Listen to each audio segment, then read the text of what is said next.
এই সূরা ইখলাস প্রত্যেক সূরার নামকরণ করা হয়েছে ওই সূরার ভিতর থেকে একটা শব্দ, তার থেকেই এই সূরার নাম করা হয়েছে। কিন্তু সূরা ইখলাস, ইখলাস শব্দটা সূরা ইখলাসের মধ্যে নাই।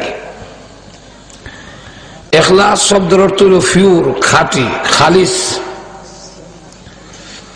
নামটাই তার ভিতরের বিষয়বস্তুটা মোটামুটি একটা পরিষ্কার হয়ে যায়।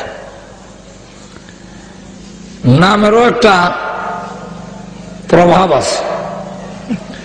এই সূরা একবারে পিওর আল্লাহর একত্ববাদ, তাওহীদ, আল্লাহর পরিচয় সংক্ষিপ্তভাবে এই সূরার মধ্যে তুলে ধরছে।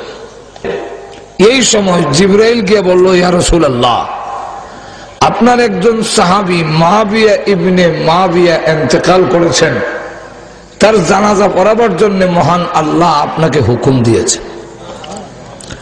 রাসূল বলেন, আমি কই আর মুআবিয়া কই, এখন তার জানাজা পড়ানো কিভাবে? প্রায় 60 মাইল দূর। জিবরাইল বলেন, এক্ষুনি আপনি মুআবিয়ার লাশ দেখতে পাবেন। এই বলে জিবরাইল আলাইহিস সালাতু ওয়াস সালাম তার নূরের পাখা দিয়ে একটু আঘাত করলেন, সঙ্গে সঙ্গে সমস্ত হিজাব, পর্দা, পার্টিশন সরে গেছে। আল্লাহর নবী তাকায়া দেখেন মুআবিয়ার লাশ সামনে দেখা যায়। নবীজি তার জানাজার নামাজ পড়াবেন, এই মুহূর্তে লক্ষ্য করে দেখেন যে সূর্যের আলো অন্ধকার হয়ে গেছে। রাসূল জিজ্ঞাসা করেন, ও জিবরাইল, সূর্য গ্রহণ লেগে গেল নাকি? অন্ধকার হয়ে গেল কেন? জিবরাইল আলাইহিস সালাম বলেন, ইয়া রাসূলুল্লাহ, ইয়া হাবিবাল্লাহ, সূর্য গ্রহণ লাগে নাই। আপনার এই সাহাবীর জানাজায় শরীক হওয়ার জন্য আকাশ থেকে অসংখ্য অগণিত ফেরেশতা নেমেছে, যাদের পাকার আড়ালে পড়ে সূর্যের আলো অন্ধকার হয়ে গিয়েছে। আল্লাহর নবী বিশ্বনবী রাহমাতুল লিল আলামিন বলেন, ও জিবরাইল, আমার এই সাহাবীর এত সম্মান, এত মর্যাদা, যে তার জানাজায় অসংখ্য অগণিত ফেরেশতারা শরীক হলো। এত সম্মান আর মর্যাদা হওয়ার কারণ কি? জিবরাইল আলাইহিস সালাম বলেন, ওগো নবীজি, আপনার এই সাহাবী সূরা ইখলাসকে বেশি মহব্বত করেন, বেশি তেলাওয়াত করেন বলে মহান আল্লাহর কাছে এই সাহাবীর সম্মান হয়ে গেছে। তাহলে চিন্তা করেন, সূরা ইখলাসের তেলাওয়াতের বরকতে এই সাহাবীর সম্মান কতটুকু বেড়েছে যে তার জানাজায় ফেরেশতা শরীক হয়েছে। আমাদের কোন লোকের জানাজায় যদি মন্ত্রী, এমপি, মিনিস্টার শরীক হয়, তখন যায় সময় একজন আরেকজনের মাথে, আমরা চিন্তাম পারছি না, বা বেটার দাম আছে, দেখো কত মন্ত্রী আর এমপি হয়েছে। এমপি মন্ত্রী শরীক হইলে আমরা মনে করি তার সম্মান, আর আল্লাহর রহমতের ফেরেশতা যার জানাজায় শরীক হয়েছে তার সম্মান আর মর্যাদা কত বেশি। আল্লাহর নবী বিশ্বনবী রাহমাতুল লিল আলামিন উনি বসে আছেন, ওনার কাছে জিবরাইল আলাইহিস সালাম বসা। এমন সময় একজন সাহাবী আসতেছেন, যার নাম হলো আবু যর গিফারী রাদিয়াল্লাহু আনহু। জিবরাইল বলেন, ইয়া রাসূলুল্লাহ, আপনার সাহাবী আবু যর গিফারী এসেছেন। রাসূল বলেন, ও জিবরাইল, আপনি কি আবু যর গিফারীকে চিনেন?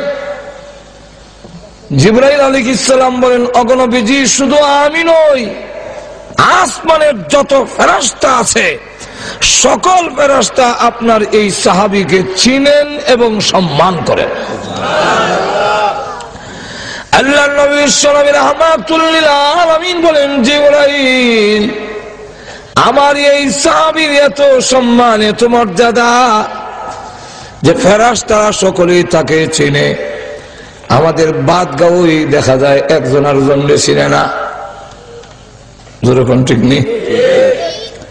বাদগাঁওয়ে অনেক লোক আছে, এবারের বাড়ি যে বাদগাঁও হইলে আপনি চিনবেন না, যেরকম ঠিক না। আর হযরত আবু যর গিফারীর কত সম্মান যে আসমানের সমস্ত ফেরেশতারা পর্যন্ত উনাকে চিনেন এবং উনাকে সম্মান করেন, ইজ্জত করেন। রাসূল বলেন এত ইজ্জত সম্মান পিছনে কারণটা কি, তার কোন আমলের কারণে এত সম্মান? জিবরাইল আলাইহিস সালাম বলেন, ওগো নবীজি, আপনার এই সাহাবীর দুইটা কোয়ালিটি, এর মধ্যে একটা হলো তার ভিতরে কোনো অহংকার নাই, আত্মগরিমা নাই। দুই নম্বরটা হলো তিনি সূরা ইখলাস, কুল হুয়াল্লাহ সূরা বেশি বেশি পড়েন এবং এই সূরাকে মহব্বত করেন। এই কারণে আল্লাহর কাছে তার এত সম্মান, ফেরেশতার কাছে এত সম্মান। শুধু সূরা ইখলাস শুধু তা না, আল্লাহর নবী বলেন সূরা ইখলাস যদি কেউ 3 বার তেলাওয়াত করিলা তাহলে তার আমলনামায় 30 পারা কোরআন খতম করলে যে সওয়াব হইতো সেই পরিমাণ সওয়াব তার আমলনামায় দিলা। সূরা ইখলাসের ফজিলত এইভাবে বলতে গেলে আজকের সময় শেষ হবে, কিন্তু ছোট্ট একটি সূরা, তার ফজিলতের সীমা নাই। কেন? এই সূরার মধ্যে মহান আল্লাহর পরিচয় তুলে ধরেছেন। আল্লাহ একত্ববাদ, আল্লাহ যে এক, আল্লাহ যে অদ্বিতীয়, তার কোনো শরীক নাই, তার সমকক্ষ কেউ নাই। ঠিক না, তার সমকক্ষ আরো আছে? রাসূল কি আল্লাহ সমান? আমাদের সমাজে তো কিছু লোক নবীরে আল্লাহ সমান নিয়ে বানাইতেছে, যেরকম ঠিক কিনা? আল্লাহর সমকক্ষ আর কেউ হতে পারে না। আল্লাহ যে সকলের ঊর্ধ্বে, সকলের খালেক, আল্লাহর পরিচয় এই সূরার মধ্যে তুলে ধরেছেন যে কোন নবী রাসূলও আল্লাহর সমান হতে পারে না। আমাদের মধ্যে যত গুণ আছে, যত কোয়ালিটি আছে, সবগুলো আল্লাহর দেওয়া। আর আল্লাহর যে গুণ আছে এটা কেউ দেওয়া নয়, আল্লাহর নিজস্ব। ঠিক নেই? আচ্ছা যাক, এখন আসুন সূরাটার শানে নজুল বলি। কেন নাজিল করা হইল? শানে নজুলও অনেক লম্বা, তবে সংক্ষিপ্ত হইল। বিশ্বনবী রাহমাতুল লিল আলামিন যেই সময় আসছিলেন তখন মানব জাতি আল্লাহ ভুললা বিভিন্ন মাখলুকের পূজায় লিপ্ত হয়েছে, গায়রুল্লাহর পূজায়। মানুষ আল্লাহ ছাড়া আর কারো পূজা, কারো ইবাদত, কারো উপাসনা করতে পারে না।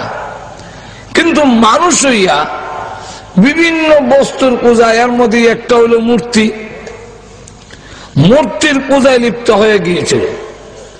তখন আল্লাহর রাসূল এই জাতির সামনে তুলে ধরলেন যে তোমরা বলো লা ইলাহা ইল্লাল্লাহ, আল্লাহ ছাড়া আর কোন মাবুদ আর কোন মাবুদ নাই, উপাস্য নাই। কেন উপাস্য নাই তাও আল্লাহ উল্লেখ করে দিয়েছেন আরেক আয়াতের মধ্যে, যে আল্লাহ রাব্বুল আলামিন এমন এক সত্তা যার কাছে যে গুণগুলো আছে আল্লাহর কাছে, এই গুণ, এই ক্ষমতা কোন মাখলুকের কাছে নাই। এর মধ্যে একটা হইল যে আল্লাহ যিনি হবেন, খোদা যিনি হবেন, উপাস্য যিনি হবেন, তার জন্য প্রথম নম্বর শর্ত হলো তিনি মরতে পারবেন না। যিনি মরে যান, যিনি ধ্বংস হয়ে যান, তিনি আমাদের উপাস্য হতে পারে না। কেন? উনি যদি নিজেই, আমরা যার উপাসনা করবো, যিনি আমরা খুদা হইব, উনি যদি মরি যায় কি, তাহলে এই বন্দার অবস্থা কি হইব? তাহলে প্রথম নম্বর শর্ত হলো তিনি মরতে পারিবেন না। 2 নম্বর হইল আল্লাহ নিজে পরিচয় তুলে ধরছেন। এগুলা সময় নাই, বিস্তারিত আলোচনার দরকার। এগুলা গেলে আমার অনেক লম্বা হয়ে যাবে। এখন লক্ষ্য করে দেখেন, রাসূল যখন বললেন যে বলো আল্লাহ ছাড়া কোনো মাবুদ নাই, তখন কাফেররা আয়া কয় আপনার আল্লাহ কিসের তৈরি? আমরা দেবতা তো কোনটা স্বর্ণের তৈরি, কোনটা রূপার তৈরি, কোনটা পাথরের তৈরি, কোনটা মাটির তৈরি, কোনটা কাঠ দিয়ে বানাইছি। আপনি আল্লাহ কিসের তৈরি? 2 নম্বর হলো আপনার আল্লাহ খায়নি, আপনার আল্লাহ ঘুমাননি, আপনার আল্লাহ উনি ওনার ছেলে মেয়ে আছে কিনা, ওনার বউ আছে, এই জাতীয় যাবতীয় প্রশ্ন যখন রসুলকে এসে করা শুরু করলো, আপনি আল্লাহর পরিচয় দেন। আমরা তো ভগবানও আছে, ভগবতীও আছে, যেরকম ঠিক না? ভগবানের বউ ভগবতী, ঈশ্বর আছে, ঈশ্বরীয় আছে, যেরকম ঠিক নেই। আমরার গড আছে, গডেস আছে। সুতরাং আমাদের তো দুনো দিক আছে। আপনার আল্লাহ যে বলতেছেন, ওনার আল্লাহ আসেনি। আল্লাহ রাব্বুল আলামিন তখন তাদের জবাব দেওয়ার জন্য সূরা ইখলাস নাযিল করলেন। এখন আমাদের আল্লাহ হলো বহুজন, এক একটা সেক্টরে এক একজন। একজনের নাম গঙ্গা দেবী, উনি গঙ্গায় বিপদে হলে সাহায্য করব।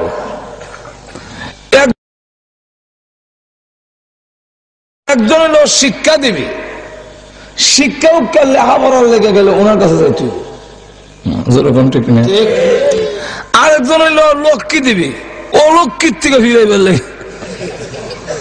লক্ষ্মী দেবী।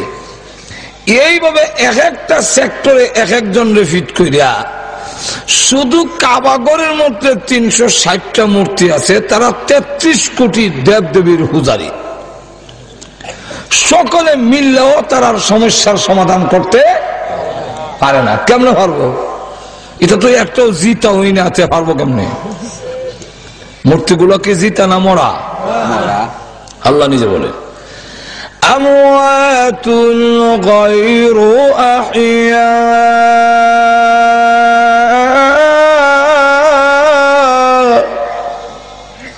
যেগুলো সব মুর্দা, একটাও জিন্দা নয়। যেরকম ঠিক কিনা? বান্দা হইল জিন্দা, খুদা হইল মুর্দা। উল্টোইছে না? যে পূজা করে হে জিন্দা না মরা? আর যেটা মূর্তি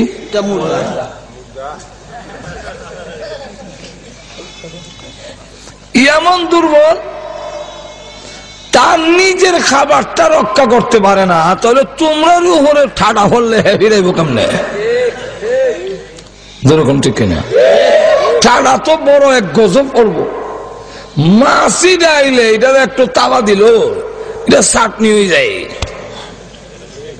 যেরকম ঠিক নেই। আর সেই জায়গায় আল্লাহর গজব যখন আসবে, এটাকে ফিরাবে কেমনে? তোমার তো ফিরাইব দূরের কথা, হ্যাঁ নিজেরটা পারে না। মাছিয়ে খাওয়ান লয়ে যায়, সিরা, দই, মই, খই দেওয়া আছে সামনে, কলা, ডিম, এটা মাছিয়ে নেয়, তাও চুরি করে নেয় না, আওয়াজ দিয়ে নেয়। এমন না লুকাই নিছি কি খৈতারি না, আওয়াজ দেয়, মন ক্ষমতা থাকলে আটকাও। খাই আবার ফেট পড়ে যখন যায় কি, তখন আবার আওয়াজ দিয়ে মাছি যায়, ভন করে যায়। খাইয়া ফেট পড়ি লেছি, তোমার খাওয়ান আমি খাই দিয়েছি, কিতা করছ? যেরকম ঠিক কিনা? এটা আমার কথা না, আল্লাহ নিজে বলছেন। يسلبهم الذباب شيئا لا يستنقذوه منه ضعف الطالب والمطلوب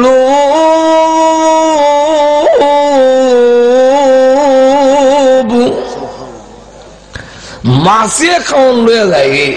ইয়াসলুবুহুম যুবাব লা ইয়াস্তানকিযুহু মিনহু, রক্ষা করতে পারে না মাছির হাত থেকে তার খাবার। দউবাত তালিব ওয়াল মাতলুব, যে কামনা বাসনা পেশ করে সে হইল তালেব, আর যার কাছে করে তার নাম মাতলুব। আল্লাহ বলেন দাউমাত তালিবু ওয়াল মাতলুব, তুমি যেমন দুর্বল তাই তুমি সন্তান আর বিভিন্ন চাকরি নকরি শিক্ষা দীক্ষা চাচ্ছ তার কাছে, তুমি দুর্বল হইয়া তো এটা প্রমাণিত হইল যে তুমি দুর্বল। কিন্তু তুমি যার কাছে চাচ্ছ সে তো তোমার থেকে আরো 100 গুণ দুর্বল, দুর্বল না? তাহলে তোমার রক্ষা করবো কেমনে গজব থেকে? রসুলের সামনে একবার আইসে মূর্তি একটা বগল তুলে তুলে, রসুল জিগা এটা কিটা? কই না আমার দেবতা, এটা আমার ভগবান। তুই তার একটা হাত ভাঙে কেন? কইটা আমি বেরিয়ে ভাঙছি। কেমন ক্ষুদা চিন্তা করে বন্দা বেরিয়ে হাত ভাঙিলা। আর আমাদের আল্লাহ এমন আল্লাহ, আল্লাহ পরিচয় তুলে ধরছেন আমি দুর্বল নই, যেরকম ঠিক না। সকলের কাছ থেকে বদলা গ্রহণ করার ক্ষমতা আমি আল্লাহর আছে, যেরকম আছে কি নাই? আমি কোনো কিছু করতে হইলে কোনো বাহিনী লাগে না, খালি কইলি ওই জায়গায়, যেরকম ঠিক না।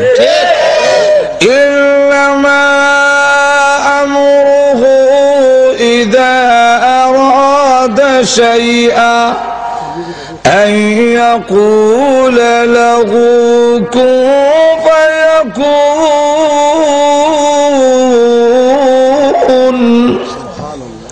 আল্লাহ রাব্বুল আলামিন বলেন যে আমি কোনো কিছু করার ইচ্ছা করলে খালি কইলি হয় ওই যাবে কি সব, যেরকম ঠিক কিনা?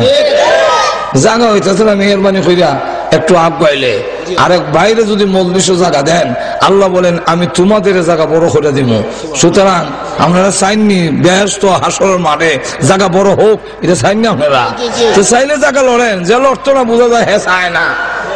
এই জন্য যারা যারা চায় যে হাসরের মাঠে পরকালে আমার জায়গা বড় হোক, ওই লড়বো, লড়বো, লড়া দেবো, লড়া দিতেইব। জায়গা জায়গা না থাকলেও আপনি লড়া দেন ভাইয়েরা আমার। তাহলে এখন আসুন লক্ষ্য করে দেখেন, আল্লাহ রাব্বুল আলামিন তিনি দেখা দিয়েছেন যে বেশি বড় জিনিস লাগে না আমার বিরুদ্ধে যারা যায়। নমরুদ আমার বিরুদ্ধে ছিল, বড় বাহিনী ব্যবহার করছি না, খালি মশা ছাড়ি দিয়েছি, মশা, যেরকম ঠিক কিনা? খাইয়া করে জুতাটা বেরিয়ে বিদায় করে দিছে, সারা বাহিনী খাইয়া শেষ। আর নমরুদ দেখা খালি খাইয়া শেষ না, না মশা ঢুকাইয়া জুতাটা বেরিয়ে নেওয়াইছি। ফেরাউন আমার বিরুদ্ধে ছিল, আমি খালি পানিরে হুকুম দিছি, শেষ সুবাই লিছে, যেরকম ঠিক কিনা? আবরাহার বিরাট বড় হস্তি বাহিনী আমার ঘর নিশ্চিহ্ন করে দিবে, আমার বিরুদ্ধে ষড়যন্ত্রের জন্য এসেছিল, বড় বাহিনী ব্যবহার করেনি। আব্দুল মুত্তালিব কাবা ঘর ছেড়ে দিয়ে আল্লাহর হাওলা করে দিয়া তোমার ঘর তুমি রক্ষা করো, আমি মারতাম না, কারণ আমার ক্ষমতা নাই। তার উটের জন্য আবরাহার বাদশার কাছে যখন গেল, আবরাহার বাহিনীর কাছে, যে আমার কিছু উট আপনার বাহিনী হেরা আটকাই দিয়েছে, আমার উটগুলো ফেরত দিলেন। তখন আবরার বাদশা জিগায়, তোমরা গড় ভাঙ্গিলে আল্লাহর ঘর, ঈদের লেগে কোনটা খাও না, তোমার উটের লেগে এসো কইটা। তখন আব্দুল মুত্তালিব জবাব দেয়, উটের মালিক আমি, এই জন্য আমি আসি, আর গড়ের মালিক আল্লাহ, গড় আল্লাহ রক্ষা করবো। এই বিশাল অস্থি বাহিনীকে ধ্বংস করার জন্য আল্লাহ কোন শক্তিশালী বাহিনী ফেরেশতা পাঠাইলেন না, ছোট আবাবিল পাখি, ছোট ছোট পাখি, চড়া পাখির মতো এই পাখি যথেষ্ট, যেরকম ঠিক না? এমন ভাবে নেস্তেনাবুদ করে দিল, একবারে গরুয়া ঘাস খাইয়া সাবাইয়া হলাইলে যেরকম কাসফি মাকুল, একবারে সাবানি ঘাসের মতো হিসা করে লেছে, যেরকম ঠিক না? আল্লাহ দেখায় দিয়েছেন আমি দুর্বল নই, আমি সবল, আমার উঙ্গানি নাই, আমার ঘুম নাই, যেরকম ঠিক নেই। তো হেরা মূর্তির হাত ভাঙি দিয়েছে বেরিয়ে, তো কইল এটা কেন লেগে বাংলা? বাঙ্গার কারণ হইল আমি তো সবসময় এটার সাথে লইয়া চলি, পূজা করি, তুই একদিন পেশাবে ধরছে, ভাবলাম এটার সাথে লইয়া কেমনি পেশাব করতাম, এর লেগে গাছের সাথে ধাক্কা দিয়ে হয়ে গেছে, কারণ হেতো নিজে নিজে খারিতে পারে না। চিন্তা করেন কেমন পাগল মাজুর এখন। ঠিক মানুষের যখন নাকি মূল হক থেকে সত্য জিনিস থেকে সরে যায়, তখন তার জ্ঞানের মধ্যে পর্দা পড়ে যায়, কি সে হক আর বুঝে না। আমরা দেশে এই সহজ কথাটা বুঝে না যে নবী যেদিন দুনিয়াতে আইলেন এদিন তো বিদায় হইলেন। ঠিক কিনা? সুতরাং রসুলের বিদায়ের তারিখে যে আনন্দ মিছিল হইতে পারে না, কেউর বিদায়ের তারিখে আনন্দ হতে পারে না, এটা দুঃখ হতে পারে। কারণ মহব্বতের জিনিস যদি হয়, আর মহব্বতের যে হয় তার মৃত্যুর তারিখে কোনো আনন্দ করতে পারে না, এই সহজ জিনিসটা ওরা বুঝে না। এরা নবীজির বিদায়ের তারিখে আনন্দ মিছিল দিয়া আর নিজের গর্বের সাথে খায়। যেরকম ঠিক কিনা? কেন বুঝে না? যখন বাতিল হয়ে যায়, ভুল হতে রওনা হয়, তখন হক পথ দেখে না, পর্দা পড়ে যায়।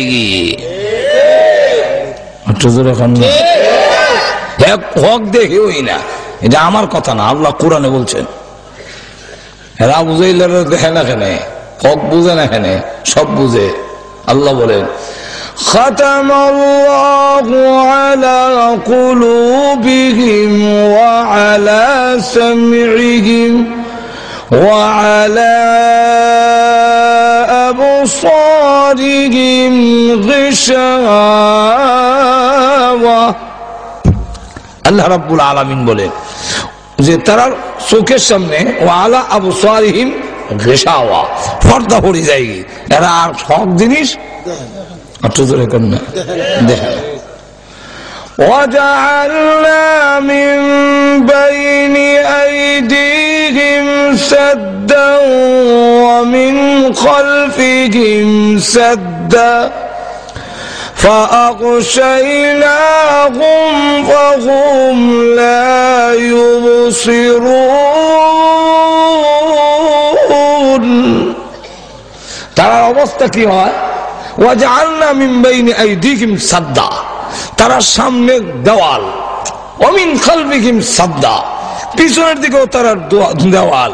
ফাগশাইনাহুম, তাকে বেষ্টন করে ফেলেছে বাতিলের পর্দায়, এমন ভাবে তাকে না হকের পর্দায় বেষ্টন করে ফেলেছে।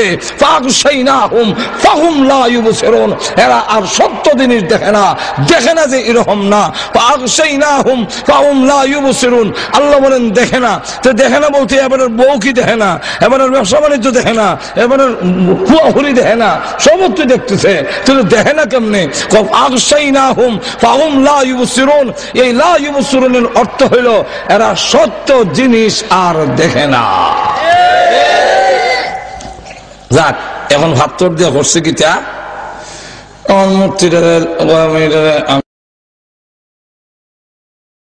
আমি বাংসি বেলা খেল লাগে বেলা এরকম খারাপ হলে তুই আর আমি পেশাব করি দূরে, হঠাৎ করে দেখি আওয়াজ হইতেছে, পেশাবের আওয়াজ পিছিয়ে দিয়া শ্বাসা ডাকতেছে। চাইলাম দেখি কুকুরের নিয়ম হইল যেখানে উষা দেখবো এখানে 100 লাখ ছেড়ে দেওয়া যাবে।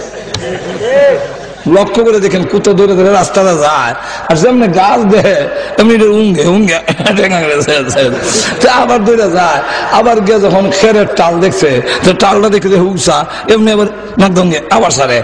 জায়গা জায়গায় এখানে 100 লাখ, এখানে 150 লাখ, এখানে 200 লাখ, জায়গা জায়গায় 100 লাখ ছেড়ে যায়। এখন হয়েছে কি তারার অবস্থা হইল এরকম, এরা ওই কুকুরটা পেশাব করতেছে তার মূর্তির মুখ, এমনি পেশাব তুই দৌড় দিছে। ও ভগবান, ও ভগবান, দূর কও, দূর কও, তোমার মুখ মুচাইতেছে। দূর কইল না, এমন রাগ উঠছে সে বাইরে হাত ভাঙিলিছে। এই জাতির সামনে আল্লাহ রসুল যখন ধরে তুললেন, তখন তারা কয় যে আল্লাহ খায় কি, খায় ঘুমায়নি, কিসের তৈরি, কয়জন, একজন না অনেকজন। আল্লাহ তখন আয়াত সূরা নাযিল করে বলেন কুল হুয়াল্লাহু আহাদ। হে রাসূল আপনি বলুন কুল হুয়াল্লাহু আহাদ, আমার আল্লাহ আহাদ, অদ্বিতীয়, একক। আহাদ শব্দের অর্থ ওয়ান। আমরা ওয়ান টু যে এই ওয়ান না, এক না, এক আরবিতে বলা হয় ওয়াহেদ। আল্লাহ কুল আল্লাহু ওয়াহেদ কইছে না, কইছে কুল আল্লাহু আহাদ। আহাদ কইলেন কেন? ওয়াহেদের লগত আছেন, আল্লাহ এক, এক কইছেন না কেন? এক কইলেই বোঝা যায় দুই আছে। ঠিক আউট জোরে কর না, ঠিক। ওয়াহেদ কইলই সানি আছে। ঘুমাই গেছেন গা, আমি কেমনে কইমু? এক কইলেই একজনে বুঝে যে একের পরে দুই আছে। যদি কেউ আরবিতে কয় ওয়াহেদ তো বুঝবো ওয়াহেদের পরে সানি আছে। ইংরেজিতে কয় ওয়ান তো ওয়ান কইলে টু আছে। যেরকম ঠিক কিনা? আল্লাহ বলেন কুল হুয়াল্লাহু আহাদ না কইয়া কুল হুয়াল্লাহু আহাদ বললাম। আমার টু নাই, আমার সানি নাই, আমার দ্বিতীয় নাই, আমি অদ্বিতীয়, আমি একক, আমি আল্লাহর কোনো দ্বিতীয় হয় না। আমি আল্লাহ হইলাম কুল হুয়াল্লাহু আহাদ।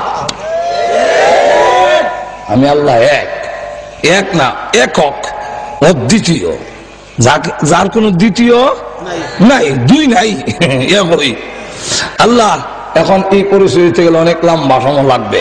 এরপরে বলেন আল্লাহু সামাদ, আল্লাহ হলেন সামাদ। আল্লাহর পরিচয় দিকে বলেন আল্লাহ কি? সামাদ। সামাদ কি?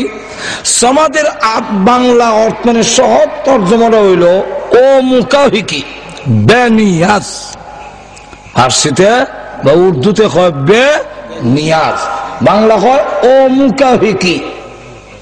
এটা হইল তার সহজ তর্জমা। কিন্তু ব্যাখ্যা কি? ব্যাখ্যা হইল সমাদ হলো তার নাম, তিনি ও মুকাফিকি মানি ও কাবেররা তোমরা যে বলছো যে আপনার আল্লাহ কিসের তৈরি, তোমরার খুদা হইল মাটির মুখাবিকি, মাটি দিয়া বানাইল লাগে। তোমাদের খুদা হইল কাঠের মুখাবিকি, কাঠ দিয়া বানাইল লাগে। তোমাদের খুদা হইল পাথরের মুখাবিকি, পাথর দিয়া বানাইল লাগে।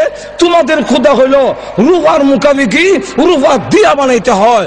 আমার আল্লাহ রূপার মুখাবিকি নয়, স্বর্ণের মুখাবিকি নয়, নূরের মুখাবিকি নয়। আল্লাহ কোন বস্তুর তৈরি নয়, আমার আল্লাহ কোন বস্তুর তৈরি নয়, কোন বস্তুর মুখাবিকি তিনি নন।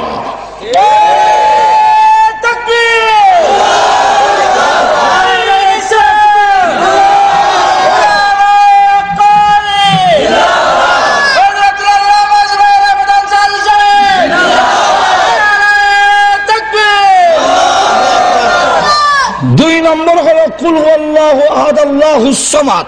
আল্লাহ হলেন সামাদ মানে অমুখাবিকি। তোমাদের মূর্তি হইল এটা হইল এমনি মরা, আর এটা ছাড়া যেগুলার গুম আছে, অন্য কোন বস্তুকে যদি করো তাহলে সে গুমায়, সে মরে থাকে। কিন্তু আল্লাহ গুমের নন, তিনি মরে থাকেন না, তিনি সবসময় জিন্দা, তিনি উঙ্গান না, তিনি ঘুমান না। কারণ যিনি খোদা হবেন, যিনি অবশ্য হবেন, উনি যদি ঘুমায় থাকে, ওনার বান্দা যারা হবে বিপদ আপদে কাকে ডাকবে? তিনি তো ঘুমায় আছেন। আল্লাহ বলেন তাই 24 ঘন্টা আমার বান্দার কথাগুলো শোনার জন্যে, বিপদ আপদ দেখার জন্যে 24 ঘন্টা জাগ্রত, একটা মিনিটের জন্য আল্লাহ ঘুমান না। কোন সময় তুমি কোন বিপদ করে ডাক দিবে? আমি ঘুমাই তাহলে আল্লাহ ও আল্লাহ বন্দাকে শৈলে বিপদ হইয়া। আল্লাহ আমি এমন আল্লাহ তোর কোনো লাগে না, মুখ বন, আমি দেখতেছি তুই যে বিপদ। কন্যা অন্তর টিকা কস, আমি শুনতাছি, কোন লাগে না। একটা হাতরের ভিতরে ভাঙ্গা দেখে একটা পোকা, পোকার মুখের কাছে একটা ঘাস দেওয়া, ফুকা কইছেও না। আল্লাহ এই ফুকটা যে হাতরের ভিতরে দেখাও লাগবো, আমি দেখতেছি। সাউনের আগে হোসাই যেছি হাতরের ভিতরে ঘাস উঠিনি, আল্লাহ ঘাস তুলে দেখছে, খা তোর খাওয়ান দেখছে। তার নাম হইল, আর তার নাম কি? আল্লাহু আকবার। কোন এটার ব্যাখ্যা দিতে গেলে কয়েকদিন লাগবে। 3 নম্বর হলো কুল হুয়াল্লাহু আহাদ আল্লাহুস সামাদ। আল্লাহ সামাদ অর্থাৎ আল্লাহ অমুখাভিকি বেনিয়াজ। এর অর্থ হইল আল্লাহর কোন কাজের মধ্যে ত্রুটি নাই, তার কোন কাজে ত্রুটি নাই, তার নাম সামাদ। আর তো ধরে কন প্রত্যেকের কাজের মধ্যে ত্রুটি আছে। এই টেবিলে বানাইলে আরেক মিস্ত্রি দেখাইলে না ভুল বের হলো, যেরকম ঠিক নেই। গড় বানাইয়া যে কোনো মিস্ত্রি যাই না দেখাইবেন হলে এখানে বিম দেয়া দেয়া হয়েছে। আমার পরীক্ষিত বালা মিস্ত্রি দেওয়া বানায় আর করে আনলাম এই বেলা হয় কেন বলে অসুবিধা মাজেরও কণ্ঠ। আর আল্লাহ বলেন মা তারা ফি খালকির রহমানি মিন তাফাউত ফারজি'ল বাসারা হাল তারা মিন ফুতুর। তাকা, আমার কোন সৃষ্টির মধ্যে ভুল নাই, ত্রুটি ধরার ক্ষমতা নাই। ব্যক্ত হয়ে তোমার দৃষ্টি ফিরে আসবে। ফারজি'ল বাসারা, তোমার চোখ ফিরে কইব খাসিআন ওয়া হুয়া হাসির, আমি ক্লান্ত, আমি পরিশ্রান্ত, আমি ব্যর্থ হইলাম। আল্লাহর সৃষ্টির মধ্যে কোনো ভুল ধরতে পারলাম না। কোনো ভুল নাই। এখন আসুন, নিউটন নামে একজন বড় দার্শনিক, হ্যাঁ বট গাছের তলে বই রয়েছে, ফাঁসের তরমুজ ক্ষেত। কয় গড, তোমার না সৃষ্টির ভুল নাই? এই যে আছে এত বিশাল বট গাছ, গোটা ছোট, গাছের সাথে ফলের মিল নেই, ভুল দর্শী। তরমুজ গাছের লত চিকন, আর এত বড় 5 কেজি তরমুজ, লতের সাথে ফলের মিল নেই, কি মনে হয়েছে কথা বলতে? এমন সে তরমুজ গাছে যদি বটের গুটা দিতা আর তরমুজ যদি বট গাছ হইতো, গাছে আর ফলে গিয়ে একটা সামঞ্জস্য, এটা তো কোনো মিল নাই। আল্লাহ মিল করি করছি, তোর ভুল এখনই ভাঙি যাবি। এই যে সাহেব হইতেছে বটের গুটা ফাঁকি রাখা, একটা গুটার মধ্যে যেমনি ধাক্কা দিছে এমনি গুটার নাকটা পড়ছে। এমনি বট তুমি জানলা করছে এমনি ভালা, আমার তো ভুল কেন বলে আমার কথা মতো যদি তরমুজ লটকাই দিতা বট গেছে, এখন যেভাবে বটের গুটারা পড়ছিল না, যদি তরমুজটা পড়তো তাহলে আমার জন্ম এখানে শেষ আছে।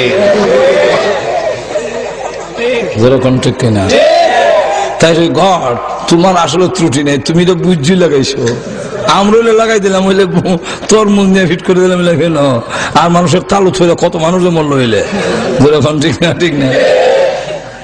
আরেকবার আল্লাহ নৌকা বোঝা যায় জায়গা নাই, এমন ভিড়, আল্লাহ হর জোড়া জোড়ার মধ্যে এইভাবে কবজা না লাগাইয়া আলাদা দরজার মধ্যে যে কবজা লাগায়, এইভাবে স্কুপ যদি নাট বাইরে থাকতো, খুললে ফাউডে বেগত হইতাম, জায়গাও কম লাগতো, আর লাম্বার আগে আবার লাগাইয়া নামিয়ে যেতাম গিয়ে।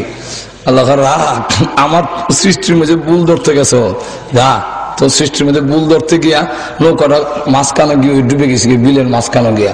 এখন তো নৌকা ডুববা সাতটায় সত্রাইয়া যে কইছিল এও কোন রকমে হেরো আল্লাহ মরতে দিছে না, কারণ হে তো কইয়া যাইতো মরি গেল, শিক্ষা হয়ে তো কই তোমার হয়ে গেছে, এর লেগে কইবার লেগিয়া হের সাতটায় দেখে হের জুতা গেছে একদিকে, ছাতা গেছে একদিকে, হের ব্যাগ গেছে গিয়ে একদিকে, এমনকি সাঁতারতে সাঁতারতে হের ফরনের লঙ্গি খুললে গেছে গিয়ে।